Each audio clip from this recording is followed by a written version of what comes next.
All right, welcome everybody. It's week 7, the Thursday night edition of DFS Rebels. It's Double D. I'm always here with Twitch. DFS Rebels is brought to you by BetAngles with player pick'em contests, sports betting picks, and sports research tools. Together, we will rise to the top. All right, first things first, smash that like button, subscribe to our YouTube channel, follow us on Twitter and Facebook.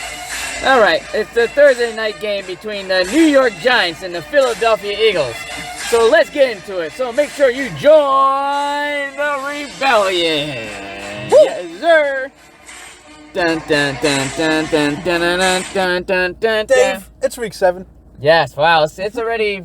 What, almost halfway through the season already. It goes quick. When football starts, it goes so quick. Yes, I've been enjoying myself. I haven't hit the big one yet, but, we cash in every week with the cash games. Every week. Good luck. Great thing that we have these cash games, because these GPPs this year have been pretty tough. Yeah, but, staying green, and that's all that matters. Yeah, so, we're here to talk about the Thursday night game. It's the NFC East battle between the New York Giants and the Philadelphia Eagles.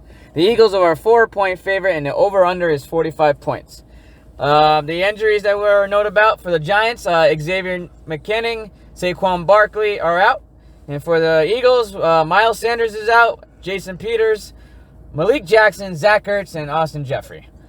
All right, so it's a single game. Thursday night. This isn't really the greatest, most exciting game in a row. But if you look at the standings, though, everybody's in it. The from Giants. The East, everybody in the East is still in it. The Giants are they're 1-4. How disrespectful that? And the Eagles are I think they're 1-4-1. I have to look at that closely. But how disrespectful is it? They're calling it the least and not the East. That's so disrespectful. Yeah. This used to be one of the best competitive divisions in football, but now it's just one of the trashiest ones of this year's class. All right, so let's break this down a little bit. Yes, so some big injuries. Miles Sanders is out. So that means Bart Scott and Boston Scott and Clement, right? Boston Scott. Sorry, I keep calling him Bart Scott. Bart. But yes, they're gonna have a running back by committee this week. I don't know if I like it so much, but Scott last year did pop off a lot of games, so I will have him in mind for sure when it comes to these single slates. Yeah. So you tell me, what do you want to talk about here? Well, right off the bat, everyone's on the Fulgham train right now, and you should be. Deshaun Jackson is coming back this week. Yes. So that's going to affect it a little bit, but how much, that remains to be seen.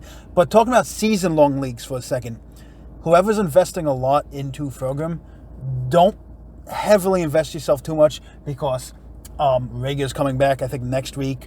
Alshon Jeffrey's coming back next week. They run 2 tight end 12-man sets. Fulgham is going to lose a lot of volume once everyone is healthy. So Don't invest too much. But for this week... And then Dallas Goedert is going to be coming back as well. Yes. Well, that's another good point for this week. So not only is Fulgham in play, both of their tight ends are out. So this kid, Rodgers... Richard Rodgers. He is up. A sneaky play if you put him in a captain spot. There was a lot of sneaky plays with the Eagles. Yes. Because if you're looking at something like Rodgers and you're looking at something like Jalen Hurts, because they announced that they want to get him more involved. Definitely in the red zone. They're going to do some run pass option with the Jalen Hurts. They definitely want to be able to have him run if he can't get a pass off, because Wentz has been atrocious in the red zone. So they definitely need that extra help. So we'll see. This could be them also trying to find a reason to just bench Wentz and move forward. So if you're looking at these GPPs, Hurts, Rodgers, maybe not together, together if you want to get super sneaky. Very, very great plays. They also got that receiver John Hightower. They still got Greg Ward. Yep. So they do spread the ball around a lot. They do. They definitely do. It's hard to predict where it's going, but that's where these GPP games come in play. You gotta pick the right guy, and you gotta nail it all right. I mean, if you want to be a sneaky in a big GPP and put Jalen Hurts and Wentz in your lineup, that could be sneaky. Because all Jalen Hurts needs to do is get 1 touchdown to really hit his value. Yeah. Especially if he throws a touchdown to one of the receivers you have in your line, and then Wentz also gets a touchdown. You're just hitting a lot of value there. Yeah. The kickers are coming to mind. I think this might be a good kicker game as well. I know a lot of you're talking about Boston Scott. He was the hero of last year. He went off. Clements is there. I personally don't like the running backs this week because the Giants are actually ranked 8th against the run. Good call. Which is it's hard to believe. Yeah, the Giants defense has been pretty solid this year. Blake Martinez, that linebacker, has just been very efficient up front. What a good pickup on their part this season. Logan Thomas is out there for the in the cornerback. They got Bradbury. Yep, number one. Bradbury's been awesome. Yeah. So that defense is pretty good. Wait till Xavier McKinney comes back. That's gonna be a nice defense right there. But just I don't like to. If you play Boston Scott, I don't blame you. I mean, he could have a game like he did. Yeah, he gets receptions. I remember last year he was getting receptions out the backfield. They use him as Miles Sanders. Yeah. I'm personally just off him because he's incredibly chalky. People have been talking about him nonstop. He's the number 1 waiver wire pickup this week. I'm off him in DFS. Maybe not in cash games. I'll probably have him in cash. But I like I said, I like the Fulgham plays. I like the Roger plays. I really like the Hightower play. Not a single person is talking about Hightower. Mm-hmm. So I'm mostly talking about the Eagles there. Let's start talking about the Giants now. They're going to get Sterling Shepard back this week. Yeah. That should help Daniel Jones. They got quite a few weapons. They got Darius Slayton, Evan Ingram, Golden Tate. Evan Ingram has been very underwhelming. Yeah. A lot of people were big on him coming into the season. I was off him, and it wasn't because I knew anything. It was just I wasn't feeling the Giants' offense this year, except for Slayton. Mm-hmm. And obviously Barkley, but that went down soon. If I like anything on the Giants, it's Freeman. Freeman's actually looking a little better than I predicted going into this. He looks a little slow, but he's the workhorse at the moment, so they're going to give him 15 plus carries. So yeah. I like that call. I like Devontae Freeman. Daniel Jones last week had 7 carries for 74 yards. So he's been known to. He's a mobile quarterback. He likes to take off. Yeah. So having him in the captain spot is a good option because he can run the ball and pass. And that's GPP-ish because a lot of people don't like him. So, yeah. I have to check the cornerback matchups. I got to see who's Darius Slay is going to be matched up against. I don't know if it's going to be Sterling Shepard in his first game back or Darius Slayton. I have to look into that. I think it's Slayton because Slayton's proven the biggest threat. I think Slay is in a slot a lot of the time. I'll post that on there. So we'll post that later on. But yeah, depending on who Slay is going to be on, I'm going to have less dart throws on him. Yeah.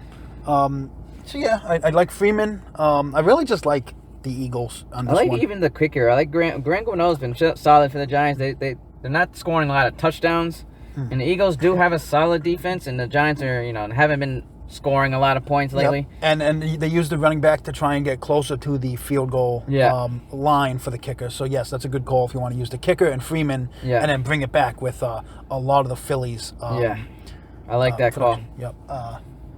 I mean, a lot of people think the Giants are going to win. Yeah, I mean, the over and under is only 45 points. It's supposed to be a low scoring game. Yeah, and both teams could score around the 20. So I think it's going to be a close game because at the end of the day, the Giants are 1-5. The Eagles are they are 1. Well, I forget their record actually. But they're all just like a game out of the first place. They're all fighting. I know the Eagles have I think a tie in there somewhere. Yeah, they tie with the Bengals that 1 week. Yep. So it's a win. Whoever wins this game is going to come up big in the standings. Purposes. I think the main storyline is what is Jalen Hurts' role. Yeah, into this game and going forward. Just speaking of Jalen Hurts, last week Wentz took another 6 sacks against the Ravens. So he's very fragile, and I guarantee his body is wearing down. It's just any given moment, Jalen Hurts can just come in. I'm not on Wentz. Like, he had that one good season, and he's not the one. He didn't win the Super Bowl. Foles won the Super Bowl.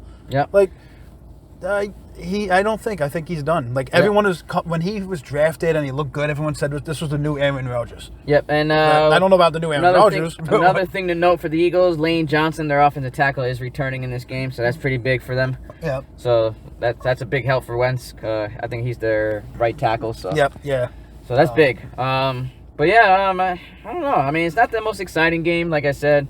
In the captain spots, I do like putting the quarterbacks in this. You choose which one you want to use. I don't know. I mean, it's just tough. So something I've noticed is in previous years, I never put quarterbacks unless they're dual threats in the captain MVP spot. Yeah. It's almost like people have figured that out, but now they're playing them anyway because other people aren't. and that's how they're beating the rest of the field. So it kind of reversed. Like, in order to beat everyone putting the quarterback in, you had to switch that. Now everyone's not doing that, so you're putting them back in to beat the rest. It's really weird how everyone's evolving. It really is. So yes, you can put a Daniel Jones into the captain spot and get it. Because on a team like that where you spread the ball out, it doesn't matter. Because normally you want to put the guy up there who's going to be scoring multiple, getting multiple targets, multiple touchdowns. But if you're passing the ball all over the place, the quarterback is getting all the points. Because that guy gets a touchdown, that guy gets a touchdown. Then the quarterback is getting all those points while the points are spread out. So I understand why that's happening now. So it's nice. It's nice to see a lot of the players are adapting, and everyone's getting better at DFS, and it's getting more competitive, and it's more fun. Yeah, I'm just reading an article there. I was saying the Giants are planning a lot of running for Daniel Jones. So it's part of the game plan. Oh, yeah. So that's something to keep in mind. Expect a lot more scrambles out of the quarterback, Daniel Jones. He is good on the run. I'll give him that. The one thing I don't like about Daniel Jones in the MVP captain spot is because if you get negative points there, you also get the extra negative points. Yeah, because he's prone to interceptions and fumbles, and the Eagles are going to be coming after him with all So types instead of it being blitzes. like a -1, it's usually like a -2 now because it's like times 2 points. So that's the one bad thing about Daniel Jones, where I would not use him or Wentz, because Wentz has thrown an interception every game. Pretty much. Actually, you know what? Last game, first time he didn't throw an interception. Wow. Surprisingly against the Ravens, but he took 6 sacks. So they were coming after. Like I said, the Giants do have an underrated defense, so expect them to come after Wentz. Yep. So I don't so know. right there just kind of shows you maybe don't put the quarterbacks up in the top spot. You don't want all those negative points affecting them. So just like each and every week, I tell you, if you're going to build a lineup where you think the Eagles are going to win, predict the game script and build a lineup real quick. I personally think the Eagles can win, so I'm going to do more lines for Eagles winnings. I'm obviously going to have games with the Giants winning, since they're the underdogs as well. You always want to go with the underdogs. I like Deshaun Watson coming back. Deshaun Jackson. Yes. I kind of like him sneaky. He always likes to beat the Giants up. Yep. So I'm going to have some shares of the Deshaun Jackson for sure. Deshaun Jackson, pair him up with Wentz. Yeah, I actually like him even in the MVP slot, because I think Wentz is going to be looking his way. Mm-hmm. But yeah, Fulgham, this is the last week to play Fulgham, guys. Yeah, we have to see how he is moving forward when everyone returns. But if you're going to get your value out of him, play him, especially in season long. Yeah. If you're in season longs, trade him now, because his value is high. Yeah, this is the week to trade him. Do it before any other guy catches on that this is the last week for Fulgham. Yep. Because all these other guys, like Jalen Rieger, I know you're high on him, Rob. I love Rieger. Yep. Jalen Rieger is somebody that we haven't even get to see because he's been getting hurt. Yep. I'm excited to see what he can bring to the table. Yep. This is a great receiving class. All these receivers this year are just everyone doing was awesome. like, they're rookies, we can't play them. No, you could play every single one. T. Higgins, these guys are just Justin Jefferson. Yeah. We haven't get I'm to excited see to see Henry Ruggs. He just had finally a big game against the Chiefs. We didn't get to see Mims yet. Yeah. Rieger. Oh yeah, Denzel Mims for the Jets. That's another guy to keep an eye on, guys. These rookies are taking over. They came out of the draft ready to play. But yes, like I said, sell high on Fulgham, because it's going to be Jalen Rieger season. It's going to be Goddard. All these guys are coming back soon, so this is the time to, Yep. Trade and try and grab Goddard. I actually looked. A lot of people have dropped Goddard over the. Yeah, I think he's coming back next week, I believe. So pick him up. So just in time, because Ertz just went out again. He's going to be out for multiple weeks, so. So if you're building your lines, I would definitely. I like Rodgers, Hightower, Fulgham. Dave likes Jackson. I'm predicting that the Eagles are gonna win. I think they're gonna win with Deshaun Jackson. I'm fading the running game, but you do have to have some shares of the running game, because I think somebody might score a touchdown. But I like pairing Deshaun Jackson with Wentz. I like the sneaky play with Jalen Hurts. So since it's a 4.5 point game, that means the game is going to be close, which means both of these quarterbacks are going to be slinging it. Yeah. So I do like the point value coming on all these receivers, absolutely. So yeah, everyone just keep grinding. Keep these cash games. I've seen a lot of people talk about cash games and they don't really understand them. I'm telling you, you want to keep your bankroll up. Do the cash games, and this way you won't. These cash games money. keep me up every week, man. Like I haven't been hitting as much on my GPPs, but without these cash games, what I mean? Yeah, if you're putting $100 in GPP and you're putting $100 in cash, and you cash on your cash, Cash on cash. You make the $200 what you put in, so you're breaking even if you didn't hit anything on GPP. Yeah. I like to do like a little bit more than I put in GPP. But So make that's why sure I'm you're profiting. keeping your cash games within the 50 to 100 people range. Yeah, I love those. You know. Yeah, nothing more than that. And It's if you're doing easy. anything more than that, you might as well just do a GPP. Listen, it's easy because if you do enough GPPs, let's just say you do $200 in GPPs, you're making $200 profit that day. If you're doing it 3 times a week, like if you're just doing football, no other sport, you're doing Sunday, Monday, and Thursday. You're making $200 each of those days. That's $600 a week. It's easy. That's easy money.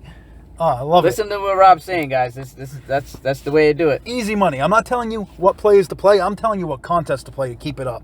But anyway, do me a favor, guys. Subscribe. Yep. Like, comment, talk about us, be about us, and join the rebellion.